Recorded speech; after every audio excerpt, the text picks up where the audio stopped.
Hello everyone, welcome back to my channel. तो आज के আমরা ডিসকাস করব উইদাউট ইওর পারমিশন পুলিশ কি তোমার কাছ থেকে ফোন নিয়ে নিতে পারে। তো ফার্স্ট আমরা জানব কেন পুলিশ তোমার থেকে ফোন নিতে পারে। তো ফোনের মধ্যে তোমার যাবতীয় সমস্ত প্রাইভেট ডিটেইলস অ্যাভেলেবল থাকে, মানে তোমার ফটোজ, তোমার চ্যাটস, ব্যাংক ডিটেইলস, কোনো ইউপিআই ইনফরমেশন, এই সমস্ত কিছু অ্যাভেলেবল থাকে।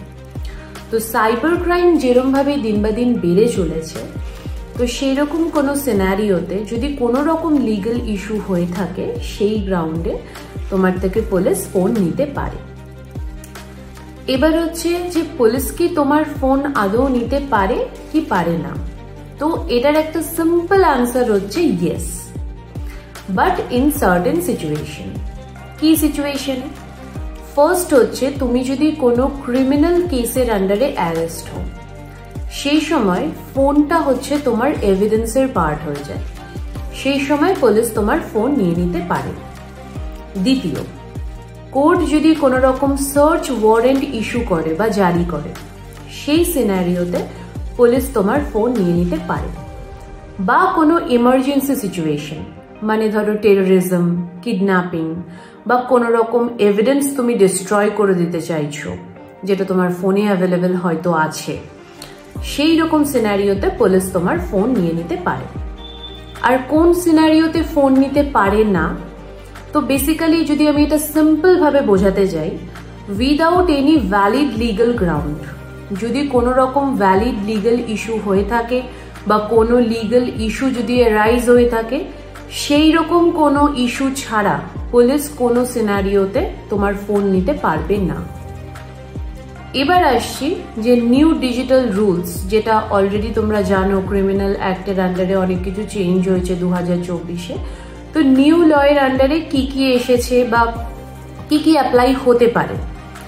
তো ফার্স্ট হচ্ছে পুলিশকে একটা পঞ্চনামা প্রিপেয়ার করতে হবে এবং তার একটা কপি তোমাকে দিতে হবে যেই মুহূর্তে সে তোমার ফোন নিচ্ছে।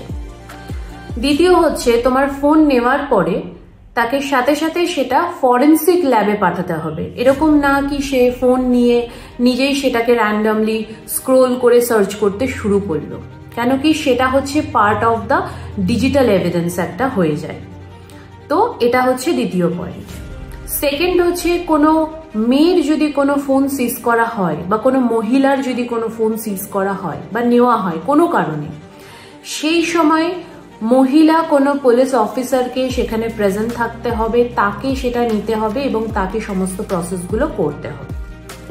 ঠিক আছে, এবার অল ওভার যদি আমি বলতে যাই যে তোমার পারমিশন ছাড়া ডেফিনেটলি পুলিশ তোমার ফোন নিতে পারে না। যেমন ধরো তুমি র্যান্ডামলি রাস্তায় কোথাও দাঁড়িয়ে আছো কোনো রিজনে, পুলিশ এরকম ভাবেই এসে তোমার থেকে ফোন নিতে পারে না, বা ফোর্সফুলি তোমাকে পাসওয়ার্ড দেওয়ার জন্য বা ফোর্সফুলি তোমাকে ফোনটা খোলার জন্য বলতে পারে না, যদি না কোনো ভ্যালিড লিগ্যাল গ্রাউন্ড হতে পারে, মানে হয়ে থাকে।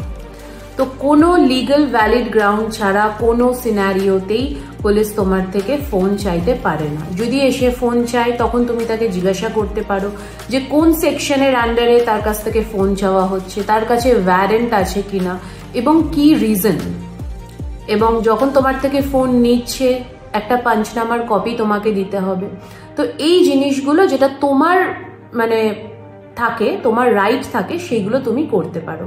কেন কি এটা অলসো রাইট টু প্রাইভেসির আন্ডারে চলে আসে। কেন কি ফোনটা যেহেতু তোমার একটা প্রাইভেট প্রপার্টি, তো ডেফিনেটলি রাইট টু প্রাইভেসি আমি অলরেডি একটা ভিডিওতে বলেছিলাম, যেখানে আমি কিছু ইম্পর্টেন্ট আর্টিকেল নিয়ে ডিসকাশন করেছি। তো তোমাদের যদি সেটা দেখার থাকে তোমরা দেখতে পারো, আমার ইউটিউব চ্যানেলেই সেটা আপলোড করা রয়েছে। তো এখানেও matter of right two privacy চলে আসে। তো without any valid or legal ground কোনো সিনারিওতে পুলিশ তোমার ফোন নিতে পারে না। তো আশা করি আজকের ভিডিওটা তোমার ভালো লেগেছে। সাথে থেকো, অপেক্ষা করো পরের ভিডিওর জন্য। Thank you.